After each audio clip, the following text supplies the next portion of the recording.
Olá, bem-vindos à nossa análise aprofundada de hoje. O tema é quente, né, e impacta direto o futuro da saúde no Brasil. A gente vai falar do Exame Nacional de Avaliação da Formação Médica, o ENAD.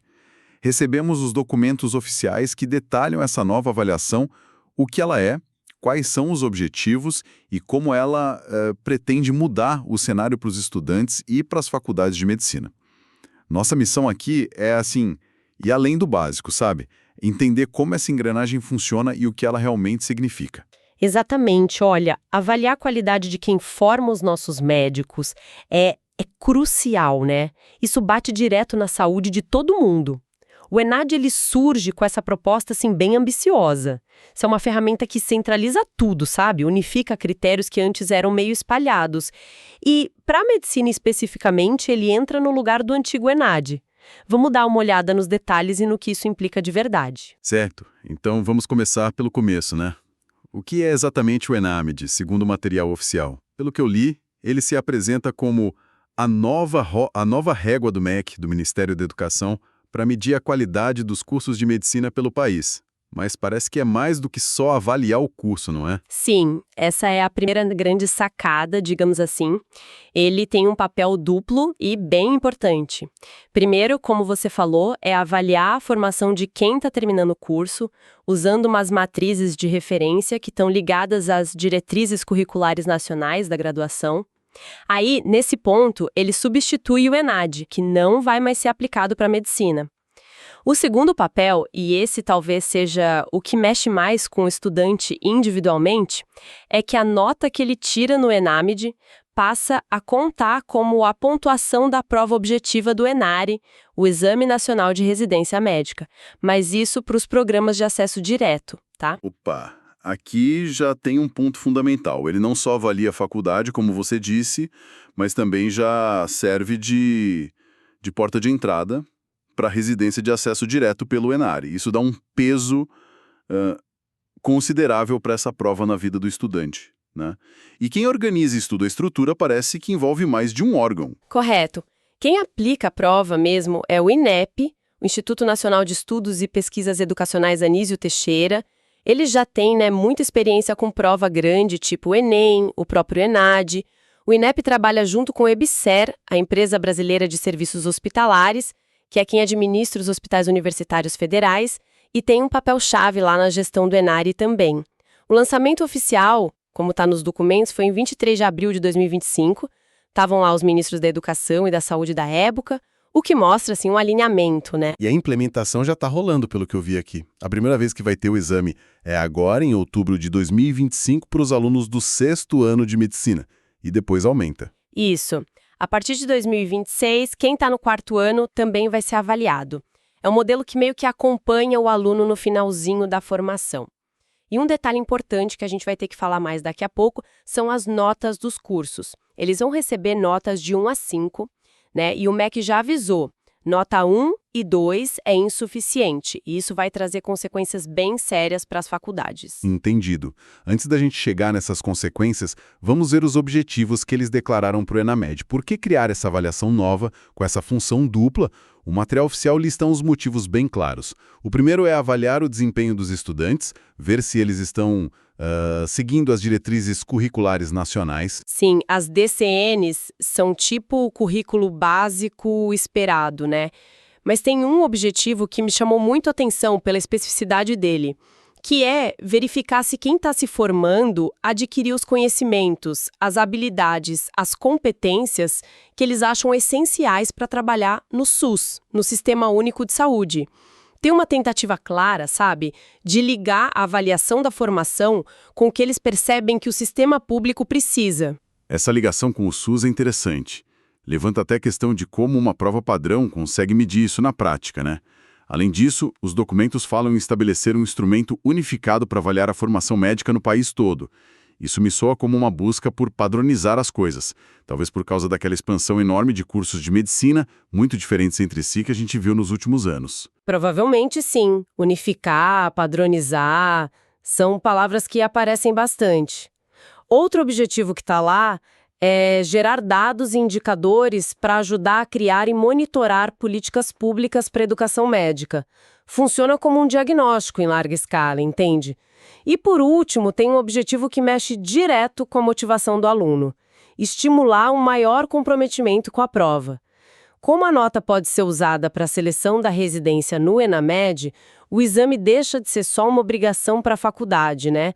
Passa a ter um peso direto no futuro profissional do cara. Esse incentivo individual é uma virada de chave em relação ao ENAD, né?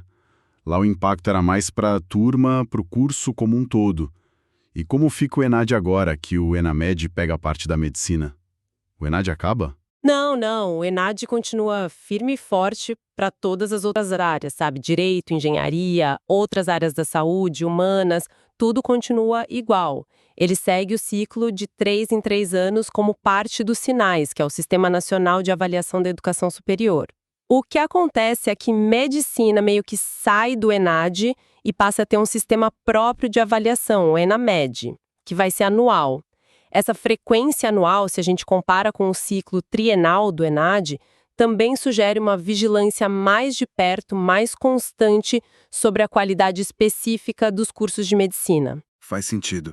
Uma fiscalização mais frequente para uma área tão crítica. E voltando para a conexão com o ENARE, o Exame Nacional de Residência. O ENAMED vira a prova objetiva para o acesso direto.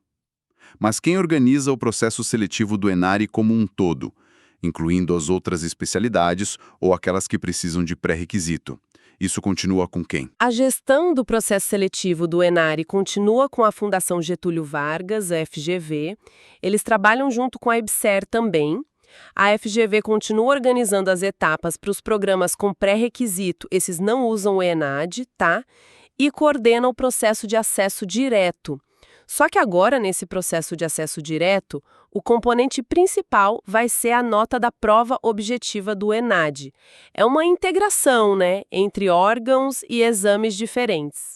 Então é importante não confundir o ENAD com o Revalida, certo? São públicos diferentes, objetivos diferentes. Fundamental essa distinção. O ENAD avalia quem se forma aqui no Brasil, o Revalida é aquela prova obrigatória para médicos que se formaram fora e querem o registro para poder trabalhar aqui no Brasil. O ENAD não substitui o Revalida de jeito nenhum. Um médico formado fora precisa primeiro passar no Revalida. Depois que passou, se ele quiser concorrer a uma vaga de residência de acesso direto pelo ENARMA, aí sim ele pode escolher fazer o ENAD para ter a nota e competir de igual para igual com os médicos formados aqui ou os recém-formados que também estão fazendo a prova para isso. Perfeito. Acho que o cenário dos exames ficou mais claro. Agora, vamos para os detalhes de quem tem que fazer o ENAD e como é a prova. O documento oficial é claro, obrigatório para todo estudante concluinte de medicina no Brasil.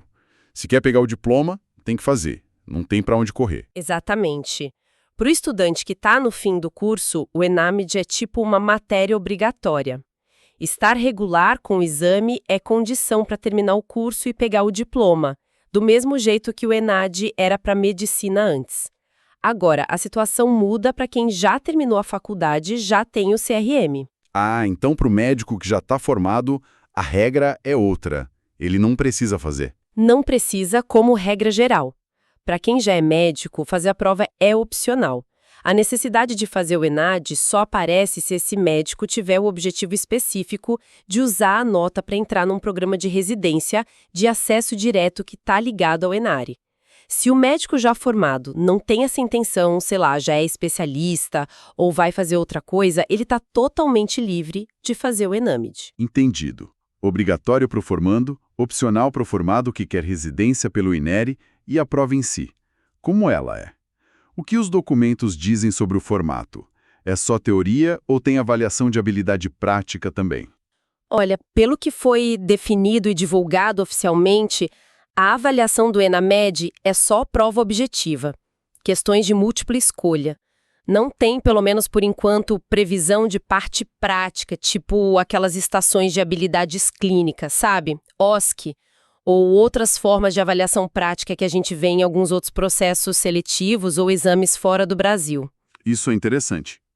Foco total no conhecimento teórico, aplicado, medido por múltipla escolha.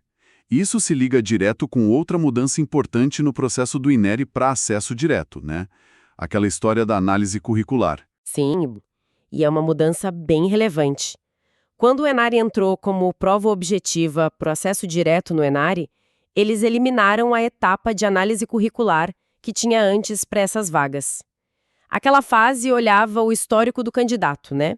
Notas, participação em pesquisa, extensão, publicação, estágio extracurricular, essas coisas.